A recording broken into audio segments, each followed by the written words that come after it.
Good morning. कैसे हैं दोस्तों आप लोग? उम्मीद करता हूँ अच्छे होंगे। और आज दोस्तों मैं लेके गुरुकुल पॉइंट में आया हूँ मनोविज्ञान का दूसरा क्लास, जो बहुत ही महत्वपूर्ण है, वंशानुक्रम और वातावरण। वंशानुक्रम और वातावरण, तो इसके बारे में आइए जानते हैं। इसके बारे में जानने से पहले मैं आपसे रिक्वेस्ट करना चाहूँगा कि जितने भी बच्चे इस गुरुकुल पॉइंट में जुड़े हुए हैं, खास करके वे बच्चे जो बीएड कर रहे हैं या बीएड प्रवेश परीक्षा एग्जाम देना है या डीएलएड का एग्जाम देना है या बीएड का एग्जाम देना है या टेट, सुपर टेट, सीटेट का एग्जाम देना है, उनके लिए यह बैच स्पेशल है। तो अगर वो बच्चे देख रहे हैं तो वो बच्चे बिल्कुल भी इस वीडियो को मिस न करें और इसको ध्यान से शुरू से लास्ट तक देखेंगे। आइए शुरू करते हैं। यहाँ पे मैं ऊपर दो चीज लिखा हूं, एक है वातावरण, इसको इधर कर देते हैं वातावरण, ठीक, और एक इधर लाते हैं जिसको कहते हैं वंशानुक्रम। तो सबसे पहले हम वंशानुक्रम को जानेंगे कि वंशानुक्रम क्या होता है और वातावरण क्या होता है, ठीक है। तो वंशानुक्रम से बहुत सारे प्रश्न पूछे जाते हैं, पूरा डिटेल में पढ़ने वाले हैं। तो वंशानुक्रम क्या होता है कि कोई भी व्यक्ति, जैसे मैं यहां पे दो व्यक्ति बना रहा हूं, दो व्यक्तियों में कहीं ना कहीं जब शादी होता है तो दो व्यक्तियों के गुणसूत्र जब आपस में मिलते हैं, जैसे मैं अगर इसको मेल कर दूं, इसको फीमेल कर दूं, यानी कि ये औरत है और ये पुरुष है, यानी अगर इसको पिता कहा जाए और इनको माता कहा जाए, तो इन दोनों लोगों के जो बीज होंगे, जो गुणसूत्र होंगे, जो शुक्राणु होंगे, उसमें इनके तो आते ही आते हैं, ठीक है। इनके माता पिता यानी अन्य पूर्वजों के भी गुणसूत्र इनके होने वाले बच्चे पे, अगर इसको हम क्या बना दें, एक बच्चा बना दें, बच्चा, तो इनका गुणसूत्र तो इस बच्चे में आता ही है। कभी कभी क्या होता है कि इनके पिता माता और इनके पिता माता के भी शुक्राणु से जो उत्पन्न ये लोग होते हैं, उनके जेनेटिकल चीज इनमें आते हैं और इनसे जेनेटिकल चीजें इनमें आती हैं। ये कई पीढ़ियों में आती हैं। एग्जाम्पल के तौर पे आप अगर नहीं समझ रहे हैं, मैं समझा दूं। जब डॉक्टर के पास आप जाते हैं तो अगर मान लीजिए आप क्षय रोग की बीमारी हैं, क्षय रोग की बीमारी अगर आपको हुई है, जैसे टीबी हुआ है, तो डॉक्टर पूछता है क्या घर में किसी को हुआ है, माँ बाप को? तो अगर माँ बाप को नहीं हुआ है तो फिर डॉक्टर पूछता है क्या तुम्हारे माँ को, यानी कि जो माता जी हैं इनकी माँ को हुआ था या इनके पिता को हुआ था। तो अगर इनके पिता को या इनके माता को हुआ है तो कहीं न कहीं ये इनके बच्चे को भी होता है। जेनेटिकल चीजें होती हैं, यानी वंशानुक्रम क्या होता है कि माता पिता के गुणों को पुत्रों में या उनके बच्चों में हस्तांतरित होने की प्रक्रिया क्या कहलाती है, वंशानुक्रम कहलाती है। इतनी बात समझ में आ गई। चलिए अब देखते हैं वंशानुक्रम आपको समझ में आ गया, माता पिता के गुणों का पुत्रों या उनके बच्चों में स्थानांतरित मतलब परिवर्तित होते रहना एक दूसरे में, कहलाता क्या है, वंशानुक्रम कहलाता है, ठीक है। आइए वंशानुक्रम को सबसे पहले देखते हैं कि सर्वप्रथम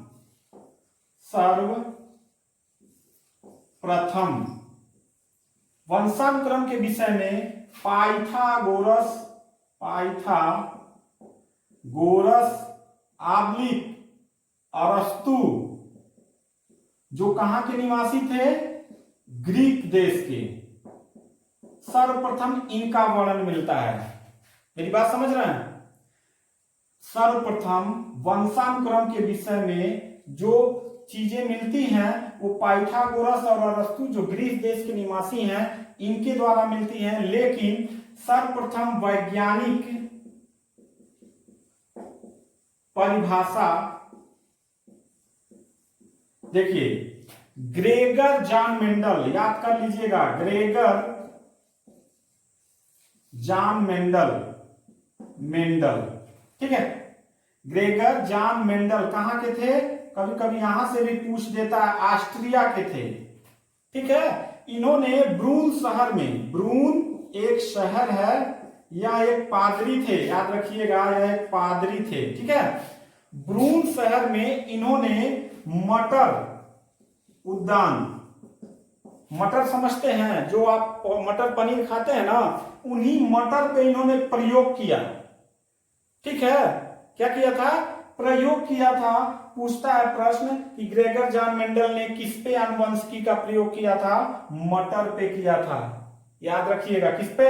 मटर। कहीं कहीं उद्यान भी दे देता है, मटर उद्यान पे, ठीक है। और इन्होंने, ग्रेगर जॉन मेंडल ने इस आनुवंशिकी को यानी इसके वर्णन करते समय इसका नाम दिया था, जानते हैं क्या? इसका नाम था पाइसम, बहुत ही फेमस है, पाइसम सैटाइवम, सैटाइवम, ठीक है। इसका नाम दिया, मटर उद्यान के प्रयोग का नाम क्या दिया? पाइसम सैवाइटम। ये प्रश्न पूछता है पाइसम सैवाइटम किससे संबंधित है? ये दो नाम जो है मटर उद्यान से संबंधित है, ग्रेगर जॉन मेंडल से संबंधित है। लेकिन जब इन्होंने ये चीज का वर्णन किया तो शुरुआती दौर में इनके आनुवंशिकी सिद्धांत को लोगों ने माना नहीं। लेकिन कितने वर्ष बाद? 34 वर्ष बाद, 34 वर्ष बाद इनको मान्यता प्राप्त हुई। क्या प्राप्त हुई?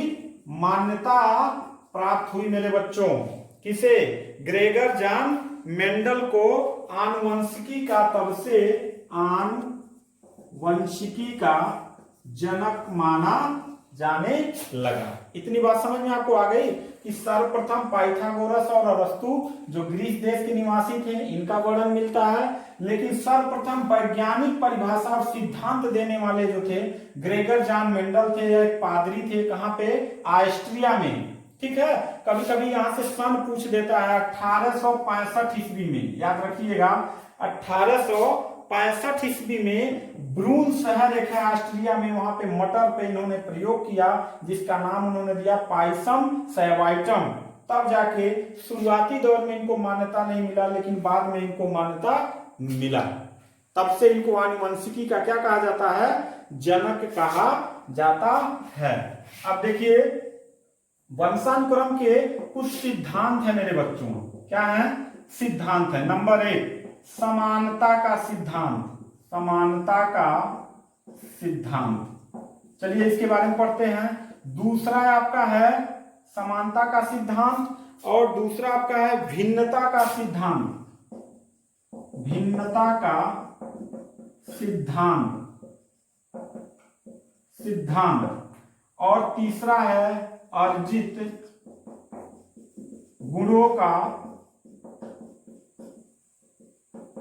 सिद्धांत, ठीक है। वंशानुक्रम के आपसे प्रश्न पूछेगा टेट के एग्जाम के, सुपर टेट के एग्जाम के, सीटेट के एग्जाम में कि समानता का नियम किससे संबंधित है? क्या दे देगा? संवेग से दे देगा, वंशानुक्रम दे देगा, वातावरण दे देगा। किससे संबंधित है? वंशानुक्रम से संबंधित है। ये सिद्धांत है वंशानुक्रम के। मैं अभी एक एक पे बात कर रहा हूं। सबसे पहले बात करूंगा समानता के नियम पे। वंशानुक्रम के समानता का नियम यह कहता है कि जिस प्रकार से माता पिता होते हैं, मैं यहीं पे आपको डायग्राम बना दे रहा हूं। अगर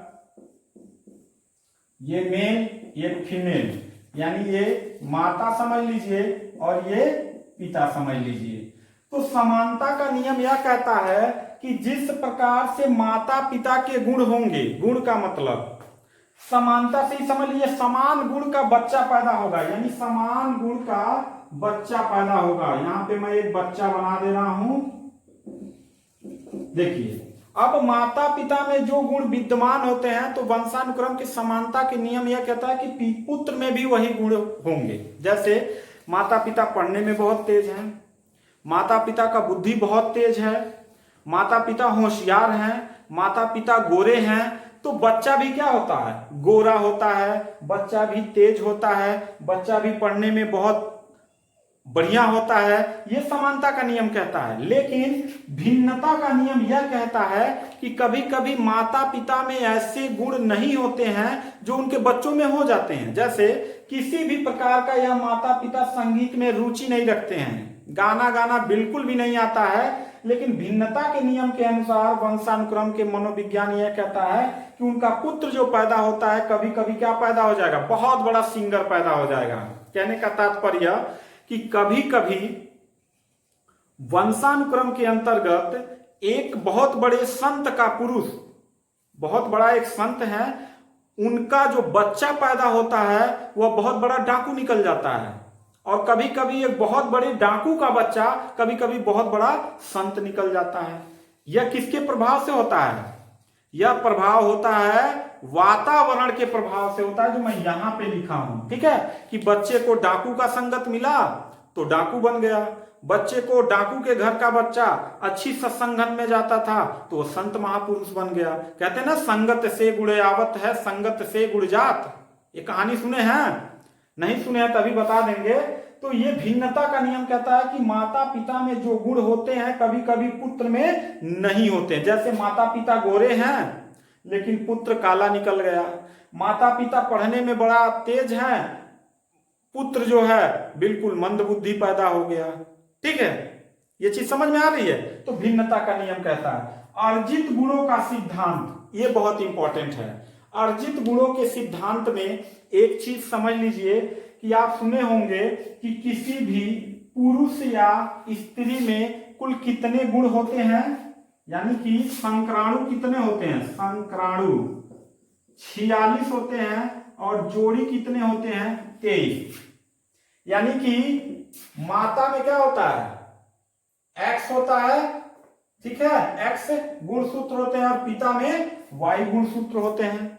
यही होते हैं, आप पढ़े होंगे ना हाई स्कूल इंटर में, आपको विज्ञान पढ़ाने वाले टीचर पढ़ाए होंगे कि आनुवंशिकी जब पढ़े होंगे, ग्रेगर जॉन मेंडल या फिर लैंडमार्क, ये देखिए विकासवादी सिद्धांत, अर्जित गुणों का सिद्धांत लैंडमार्क हैं, लैंडमार्क हैं। ठीक है, कौन है? लैंडमार्क हैं। ठीक, अभी मैं इनके बारे में आपको बता दूं। लैंडमार्क जो हैं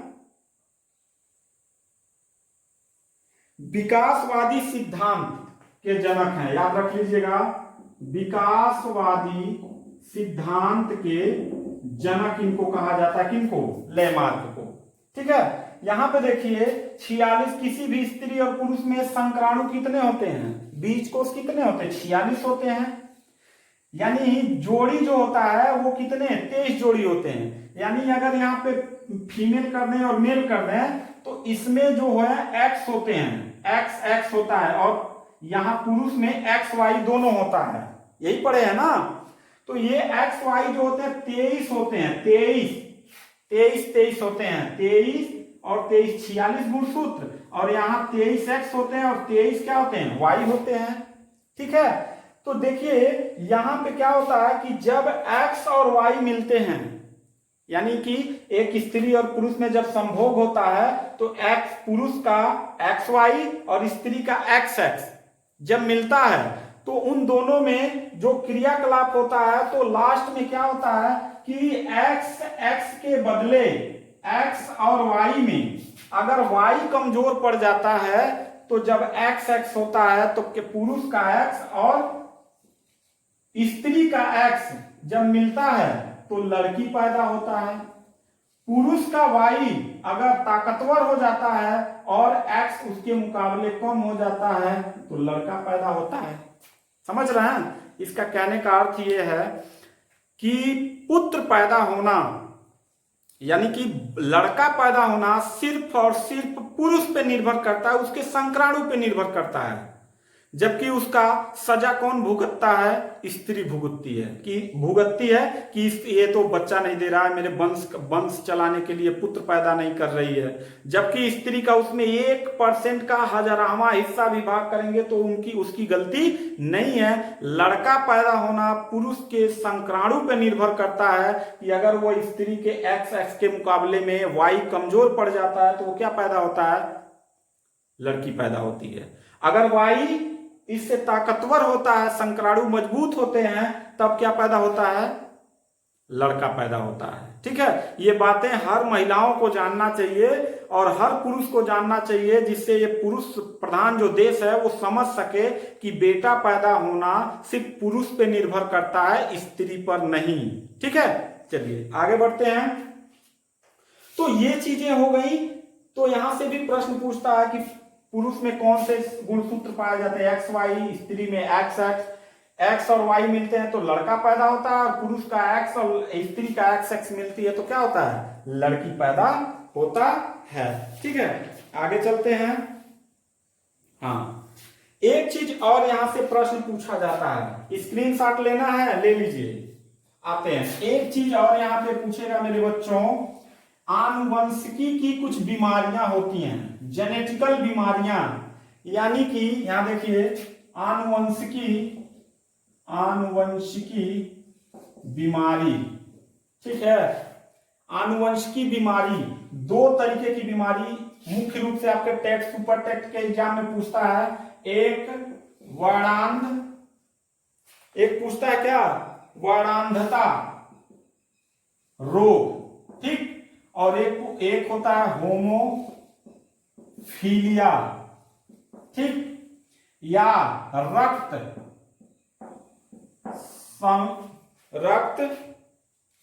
सहलग्न रोग।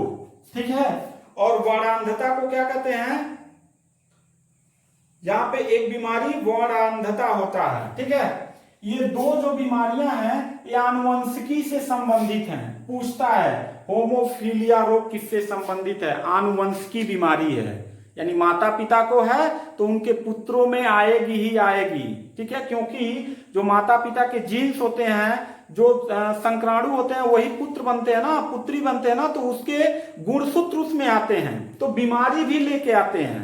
ठीक है, मैंने अभी टीबी का जो एग्जाम्पल दिया उसी पे दिया था।